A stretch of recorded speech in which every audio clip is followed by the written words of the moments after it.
Hey everyone, welcome back to another episode of A Modern Nonprofit Podcast. I am here today with my friend Molly. Molly, you and I have known each other for a few years, and I feel like we immediately clicked. And I feel like the reason why we immediately clicked, number one, we're both founders and CEOs of our organizations. And number two, we immediately jived on the entrepreneur mindset. You're just a hustler, and you think outside of the box. You're creative. You're always interested in making the biggest impact in ways that are just completely thinking outside of the box. And I absolutely love that. You've kind of been an unofficial mentor to me personally as I started my business as well. And that's exactly why I wanted to have you on today. So Molly, today we're going to talk about entrepreneurship and kind of thinking about entrepreneurship in the way of nonprofits. So Molly, first and foremost, thanks so much for being on. And I'm really excited to have this conversation with you. Yeah, thanks so much for having me. When I saw you had a podcast, I was like, I need to reach out to Tasha, and then I never did. So I'm glad you reached out to me. So yeah, it's one of my favorite topics. I think if I were to sort of sum up what is one of the challenges in the nonprofit sector is that there's not enough outside of the box. There's not enough thinking in an entrepreneurial spirit. We often hear in this industry that we're going to do it that way because we've always done it that way. Mm-hmm. And in the world of entrepreneurship, we know that that's a kiss of death for a company. And yet in the nonprofit world, we keep doing what we've always done over and over again, because that's how we've always done it. And so as a founder of my organization, and I started 18 years ago now, I decided early on, this was never going to be we're going to do it because we've always done that. So let's just go ahead and get started. In my mind, like the most obvious question. You started a nonprofit and you've started many other kind of movements, initiatives, businesses, those sort of things. How do you think nonprofit leaders could be more entrepreneurial as they start and grow their organization, coming from a fellow founder? Entrepreneurship by definition, right, is a willingness to take on new risks. I like to think about entrepreneurship as always thinking about how to scale, how to grow, how to really just make your impact exponential.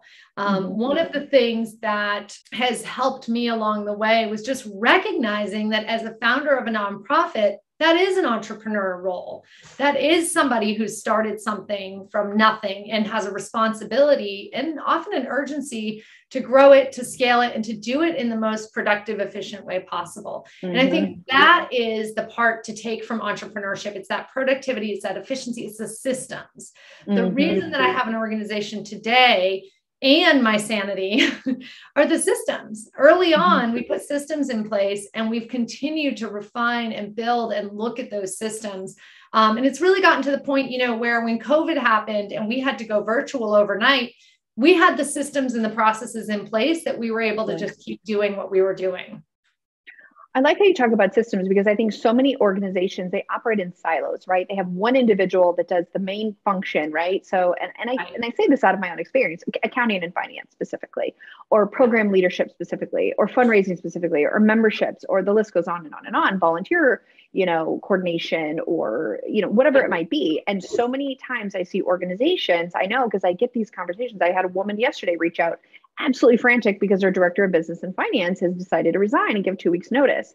But because there are no systems, we rely on humans and their human, abilities to retain information in their brain and never getting it out of the system or out of their brains into some sort of system or document in any sort of meaningful way.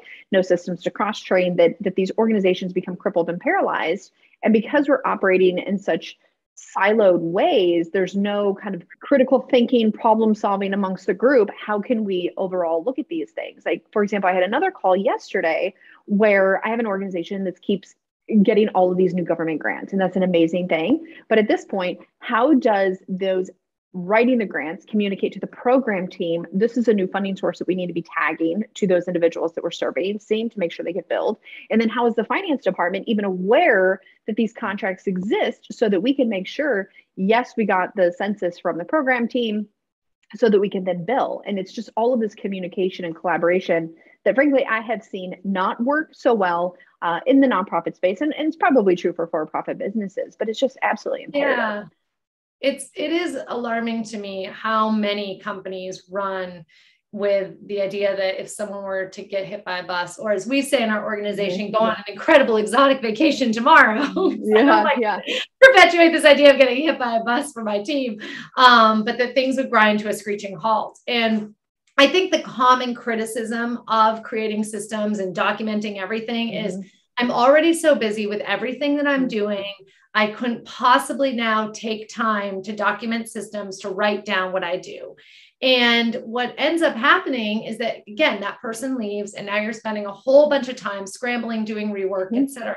So a few years ago, I guess now maybe closer to 6 or 7 years ago in our organization, we actually decided as a team that there's got to be a way to be more efficient. There's got to be a way to shift responsibilities so that our days actually really could end at 5 p.m. So we worked we actually worked 8:30 to 5 and had 30 minutes for lunch. And I was really committed, again, about 7 years ago, that if your day ends at 5, you go home at 5. You're not emailing after 5. You're not emailing before you come in.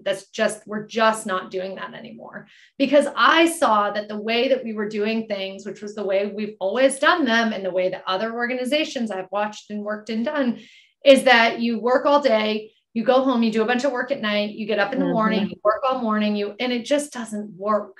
It's not sustainable. It's not healthy. And we're the people in this world who are ostensibly improving the lives of those around us.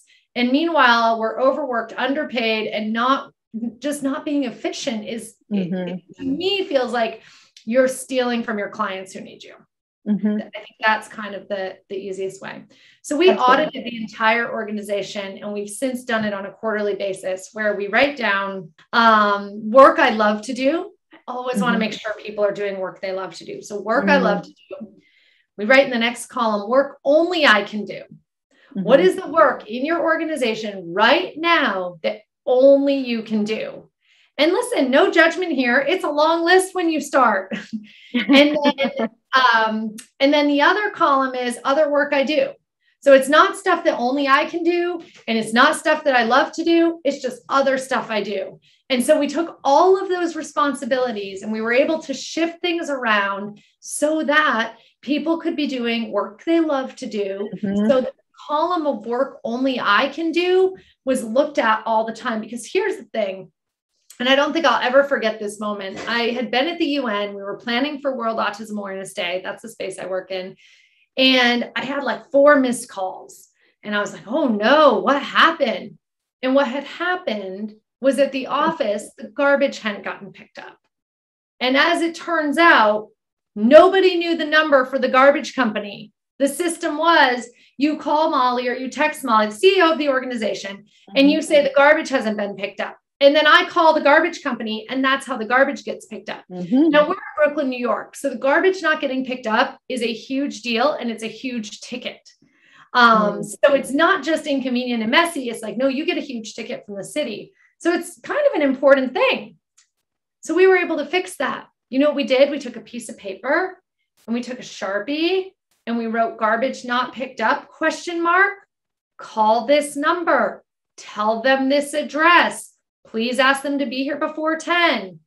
Ta-da! Yeah. And it's like, we just don't realize how many of those things, it's like, okay, somebody came in, the garbage wasn't picked up. Well, that's not the person who generally calls me. So then my assistant gets a message to call me to let me know that the garbage hadn't been picked up, and then they hadn't heard back from me. So then someone else called me. It's like, when you actually look at all that time, and when you start to value your time, you can't help but put systems in place and start to find those places where there's any friction, where anything, or whenever you say, does anyone know where? That was like, does anyone know where? It's like, that's not good. No, it's not good. And I love how you talk about the things that you love, because one of my big takeaways over the last, I'd say 18 months is figuring out all the things I love. And this would be true for everyone, figuring out how to spend most of my time into that camp, and anything that's just other things that I do. Once that other things that I do starts to consume, 20, 30% of your time, let's create another position that's someone else that loves to do that. And we've just been focused on being laser focused on each individual person's role. And hopefully the majority of their time is things that they love or things that only they can do, and just delegating and figuring out and reassigning who does all those other things. Speaking of time though, I do have a question, because I know this is something I've asked you privately, and I'm going to ask you again publicly. People have told me this, and I certainly feel like this is true for you, that the companies that we run seem very almost like a tech startup vibe, because I think we're very creative and we find creative ways of running our businesses. So you've always stayed on the cutting edge of this, cutting edge of creating a way of running your business, whether it's the latest technology or the latest processes and systems. And you've talked about time. And I know certainly we can talk to people about, you're going to spend the time eventually, you might as well spend it now. But truly, Molly, where do you get the time to know all of the latest like workflow softwares and the latest, tech solutions and the latest, because you are just such a fountain of information when it comes to, oh, there's an app for that, or, oh, there's this, there's that. And I'm like, how do you know these things? So That's a good question. How do you find time for all of it? When do you One, I'm very interested in it. Two, whenever I see a business and it might just even be an online entrepreneur, solopreneur, whenever I see any kind of tool or system that they're using, I immediately think like, how can we use that? Can we use that? Does that make sense for us? A few years back, I decided that as an organization, it was time to really scale our impact. And I realized that the idea of managing hundreds of people was overwhelming. And the idea of having thousands of people involved with our work was overwhelming.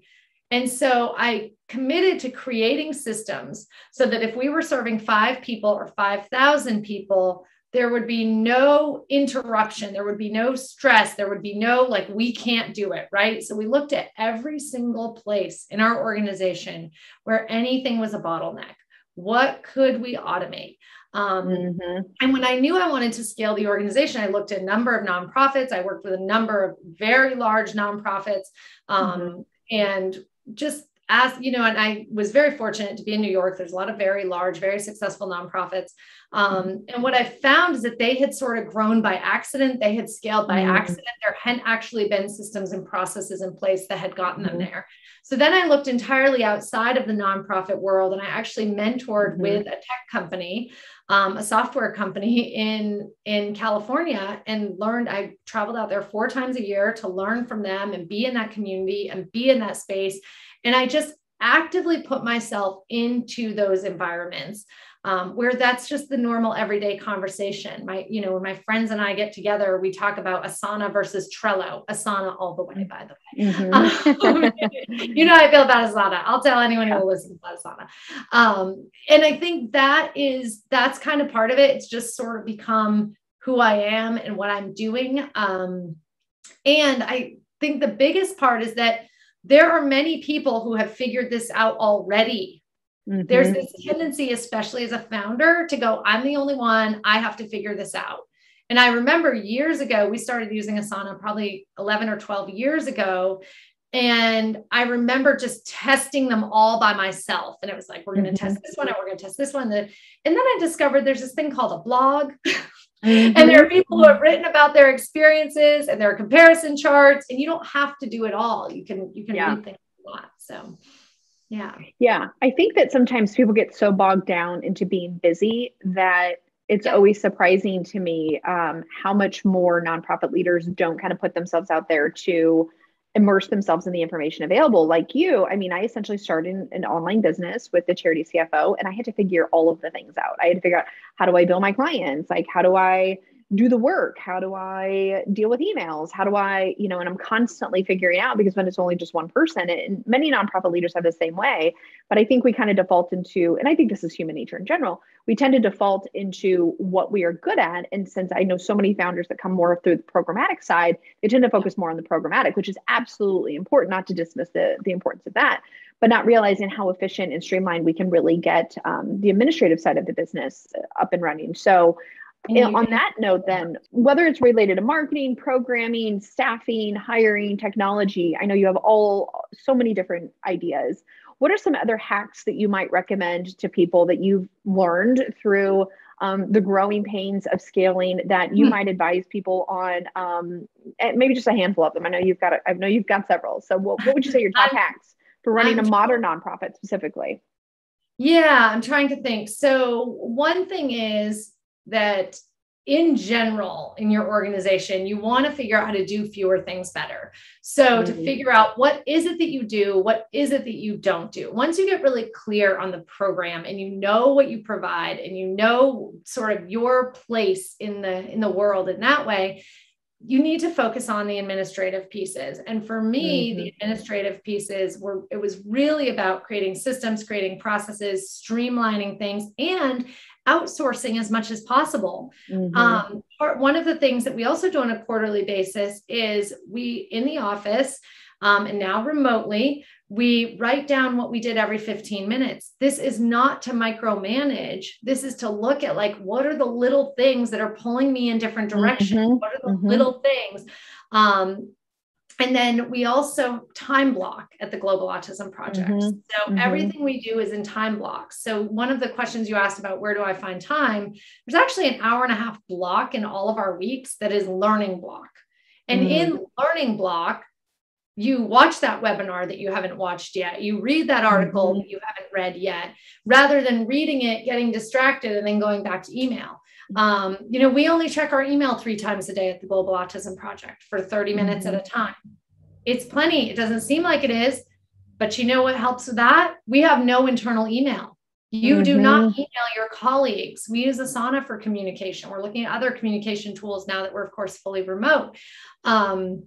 But that makes a huge difference to have 0 internal email. That's probably the biggest question I get after a podcast, by the way. And you're welcome to reach out and ask how we do that.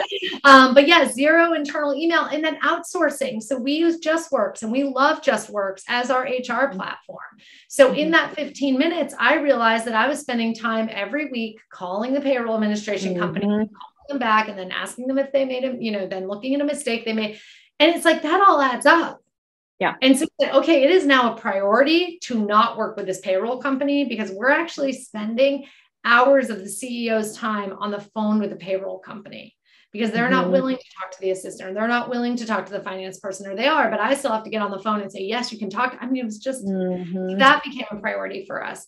As I said, Asana is like the brain of our organization. Once you have our Asana password, you're in. It's like there is a section in Asana for all of our process docs. How do we onboard a new partner? How do we everything? How do we replace the ink cartridge in the printer? And for a lot of the things that we do online, we upload a video. So whenever anybody asks us how to do anything, so if you worked here and I said, hey, Tasha, do you know how to download contacts who have traveled to Kenya? And you go, yeah, I know how to do that. What you might do is go, oh yeah, I'll do it for you real quick. And then you don't get it done. And then I'm waiting. And then what we do here is you do it and you record a screenshot of you doing it and you upload it to the process doc. Yep. And it's all with naming conventions. So it's like, CRM software, download contacts by group, you're able to find it. So I think that's really been the biggest thing. And then of course, now we're fully remote. Before our office was on point organized. Every single thing had a place. There was a place for everything. Inventory was, instead of waiting till we ran out to do something or get something or end up now having to go to a bodega or a store or whatever, it was like, there's a line drawn on the dishwash soap that says, when it gets to here, order a new one. In some ways, I can really see and hear this as like, wow, that's intense. Like, what's it like to work there? And obviously you need to ask my team, and it is, people tend to appreciate it. It's like so clear. It's so obvious. We're not running out of stuff. And anytime there's a breakdown in that system, it's handled as just that. It's a breakdown, how to make sure it doesn't happen again. Absolutely. I will echo a couple of things that you've said from the get-go. I think the single-handed best decision I ever made when I started this business was no internal emails. And it's been about 5.5 years now. And it's really mind-blowing for people, but it's really interesting because I get reports. So we certainly get a lot of client emails, right? And just to put it in perspective for some of you listening, if you don't understand how big your email problem is, wait to some of the numbers that I throw out. I have clients. My average client, we've got a little over 100 clients a month. On average, I get 54 emails a month from my clients, right? On average. And some of the largest offenders, I get clients who send, one of them is 354 emails, I think, a month that I get from them. Another one is was upwards of 700 emails a month, just to me. And so when I went back to the CEO, I said, listen, I'm not going to tell you how to do your business, but do you realize that your team is emailing me that many times? So imagine how many times they're emailing each other. And a lot of it is just CCing, copy everybody on everything. And I thought, I don't know if you realize this, but we have a system that's very easy for me to run these reports, and it might be good information for you. And I just think everyone on the team is just so relieved and appreciative of the fact that we don't have a culture where carbon copy everybody and send everything there. Because to your point, Molly, we have most of our communication that is work related rather than just water cooler chit chat is all housed into a workflow software. So if somebody is like wondering what's going on with a specific task, they can just go to the workflow software and they see the communication there rather than it just be, so it's more fetching the information when they need it rather than pushing all of the information in front of people's face, and it's just complete information overload. So if you haven't thought about this idea of completely eliminating your internal email, there is a way. Molly and I are here to to speak to that. Absolutely. And there's just so many good administrative hacks out there that I think we could just talk all day about the different ideas. But I know, I was like, where do I start? And physical office space. And I mentioned the thing about our physical office space because I know a lot of your listeners probably, do things like run group homes or run programs, and you don't necessarily realize how much time is taken away from your clients into doing something like reorganizing something, right? This idea of rework, it's already been done and now we have to do it again. And it's just, it steals from your clients. That's what it comes down to. Your time and your talent and your energy should be able to be spent with your clients, with the people that you serve. And that's just at the end of the day, I think that for us as an organization, it's like, hey, why does it matter that we label where the stapler goes? Oh, because we care about that kid we work with. Just really making those connections. I walked into an organization that I gave to monthly in New York City in 2005. I'd never been to their office. I imagined it was probably very amazing. And it was a disaster. The desks were a mess. There were boxes of things everywhere. File cabinet drawers were open. And like, listen, full disclosure, I'm a Capricorn. I like my stuff and my space to be organized. But I stopped giving money that day. I stopped giving money that day. And I just imagined, it was back in the day when you mailed a check. And I just imagined that, like, what do they do with the check when it comes in? Like, they're going to, like, I was legit worried that check was going to get lost. Just felt like, no, sorry. Like, I support what you do, but this is, and giant New York City based organization. There's no financial reason that things could have been more organized. Yeah. And just any system. So, right. So let's talk a little bit more about that. So we kind of mentioned earlier that a lot of people that are in leadership roles or those that decide to start nonprofits usually come through the programmatic side. I mean, certainly you've been working with children with autism for many, many, many years. You started an organization to continue working with children with autism or I guess adults too, maybe older children. But what would you say to someone that did come through the programmatic side but needs to brush up on the business side of things? Because I will say, and certainly correct me if I'm wrong here, but you have eliminated as much off your plate as humanly possible so you can focus on enriching your programs and revenue generation, right? Growing the organization, scaling the organization, continue to grow the salaries for your staff and the benefits for your staff and all these sorts of things. So when I talk to you, your primary focus is increasing impact per program, but also revenue generation, which will then also fuel the impact that you can have with your programs. So what would you say to someone that came through this programmatic side and they have no idea how to really run the business and focusing on primarily the revenue generation side and increasing the impact of the organization? What tips would you have maybe for those individuals? Well, having been there, I think the important thing to get is that you are talking to me nearly 20 years after I started the organization, and very much sort of on the other side. And I remember about 13 years ago, I was looking for this file the other day. I remember just like hitting record on my computer and being like, this is really hard. And I promise if I ever figure this out, I will share this information freely. I mean, just being in that place of just total exhaustion, burnout, overwhelm. I'd just gotten back from a trip to Kenya, and I was dealing, of course, with jet lag and all that. And the trip hadn't even been fun because I'd been so stressed out and so overwhelmed. Not that it's meant to just be fun, but usually you enjoy your work, and now suddenly I do. And I also had shingles. So it was really this moment where I was like, oh my gosh, like this can't be how it is. So I think the most important thing is, if you're in that place, one, like two things. One, know that it is absolutely not sustainable. And two, do not judge yourself for being in that place. I think one of the things that kept me from really stepping into the leadership of this organization is I had this thought in the back of my head, like I can't do this. Like, I'm not the person, like how, and I remember also realizing that maybe I could learn about business, and maybe I could learn about administration, and maybe I could even like it. And I was going to create that possibility and try that. And I knew full well that if I did not like it, if I did not like learning about the finance side of stuff, if I did not like learning about the system side of stuff, that I would back off and hire someone for that role. And my role would be programmatic. Because I think some people enjoy it and some people don't. And just because you come from the program side and you don't enjoy it right now doesn't mean you can't.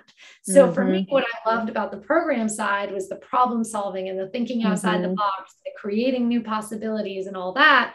And so I was able to just bring that into the business management side. So the problem solving, there's so much problem solving, really solution finding, So I think that is, that's the most important thing I want people to get, though. Like, I've been doing this a long time, and I started this nearly pre-internet. Certainly the internet didn't have all the resources it has today. But there are, and even you and what your company didn't exist, that would have been a great thing to find 20 years ago. It's true. It's true. Yeah. And it's funny how much has changed even in the last 5 years, right? The last 10 years. And that's where I think it's so important that, we stay on top of emerging trends on how to run the businesses, because you're going to be constantly finding new ways to do things, as am I. New software becomes available, new process improvement becomes available, new positions, new professionals, new abilities to outsource things that you never thought outsourcing was even an option. I mean, at one point, outsourcing your accounting was just unheard of. Outsourcing your HR was unheard of. Outsourcing your facilities management was unheard of, right? And there's just going to be so many more things. And now with so many contractors out there, you can outsource all of there's so many things you can outsource nowadays. It's amazing to me how many businesses can run very, very lean, but yet have such an impact. So Molly, thank you. Outsource a lot. I mean, I think there's such an opportunity out there to just, again, you do fewer things better. You do what you're good at. You do what you enjoy. Otherwise, you're not going to be in this. You're not. That's just, I can tell you right now, I almost wasn't, Which brings up, you say that, and it brings up an interesting point for me, because I think that this is going to be a very controversial thing that I think an accountant will say. But in the nonprofit world, we hyper focus on expenses. And I think, Molly, where you and I are, I think, very similar in the sense, we look at getting the right people into the right positions, focusing on the things that they really, really enjoy. And oftentimes, yes, that means that you have more people, right? And that means you have more expenses. So many times I see nonprofits so hyper focused on, we need to cut office supplies by 10%. We need to, not give raises for these staff, for this particular reason, because we just don't have budget.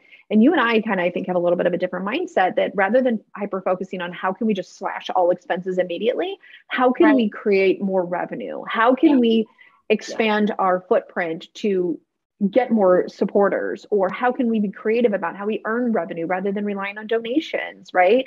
And having a little bit of a different mindset on, we need these people, we need these roles, we need these functions, we need these expenses in order to run and all have our sanity at the end of the day. What does that mean then? And that's kind of going back to the entrepreneurial spirit. Most entrepreneurs don't say, well, how can I keep my expenses really low? And that's the bare minimum of revenue that I'm willing to or able to get, right? And that's a lot of times when the tone that I hear from many of my clients, and kind of flipping the script a little bit, I think about, I've kind of done this over the last 18 months, like what roles, as I start figuring out, what do I love? What do I do that only I could do? And what is just all of the other things that I do? And all of those other things I do, I start carving out different positions, and certainly nonprofits should be doing the same thing. And then I figure out, well, and now that I've made the commitment to get that off of my plate, I need to figure out as the CEO how to pay for it, right? And so then it goes into kind of the more the creative side of things on how to generate the revenue to do that. And I think that's sometimes unique to the for-profit world, but I don't think it should be, and I don't think it needs to be. So I love that part. Yeah, absolutely. And I think it brings up a really good point too, and something that I'm very passionate about is that our team has great benefits. They have competitive salaries, just really making sure that your team is taken care of. And that becomes really an important piece of what it is that you're doing. And I think that is often overlooked. That's often overlooked as, oh, we can't afford it. Well, what I can't afford is to have somebody working 3 or 4 jobs to make ends meet, to try to put themselves so that they can do this. That's one thing. Another thing I can't afford is one of my staff members gets sick and they don't have the coverage to take care of that. And so now they cannot take care of themselves properly, or they're not going to the doctors because they don't have the coverage. We have a generous health benefits program just because we just don't want to be in a place where people are having to make those sort of decisions to do this work. Absolutely. Yeah. I mean, so as you know, I can talk about this like all day, every day. If people have questions, you're welcome to reach out to me. As you can well imagine, I have a calendar link with the times that people are able to book with me.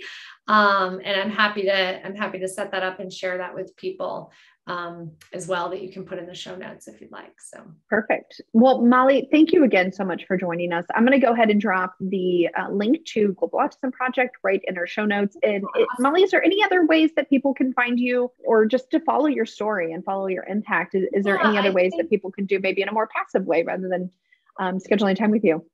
Yeah, the organization's on Instagram at Global Autism Project, on Facebook.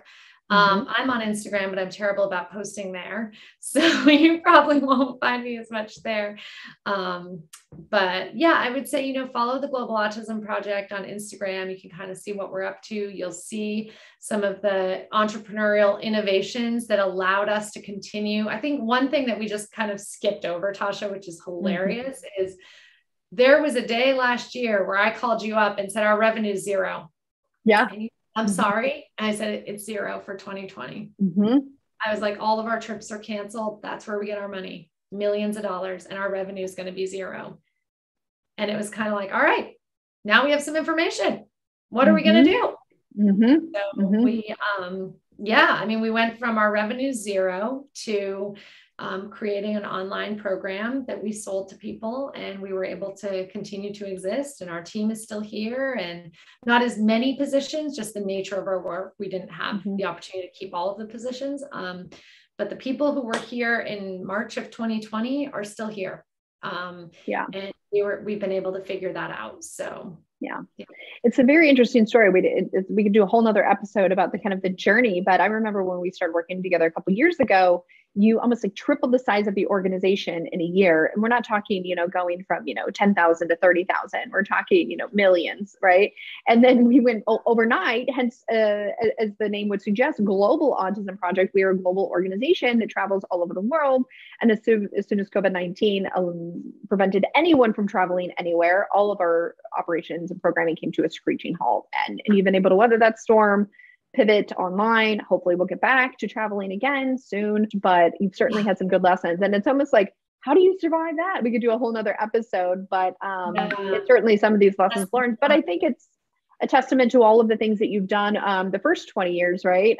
Helped you survive this last 2 years, year and a half or so. So, well, Molly, thanks again so much for joining us. This has been such a good conversation. I appreciate you.